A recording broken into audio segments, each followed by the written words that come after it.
Lifestyle milenial Islam dalam bertransaksi. Tren belanja pada saat ini sangat digandrungi oleh banyak pemuda yang biasa kita sebut dengan kaum milenial. Bukan hal yang asing lagi kalau milenial cenderung pilih-pilih dalam segala hal urusan, terutama dalam hal fashion muslim, halal food, dan wisata halal.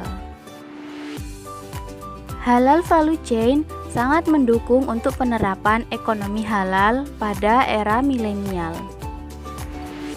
Adapun berbagai cara pembelian pada perdagangan elektronik atau e-commerce ialah seperti e-commerce konvensional maupun e-commerce syariah. Dengan adanya e-commerce syariah mampu mendongkrak perkembangan ekonomi halal di Indonesia. Meski masih banyak pengguna e-commerce konvensional, tapi saat ini juga sudah banyak milenial yang beralih ke e-commerce syariah dalam bertransaksi.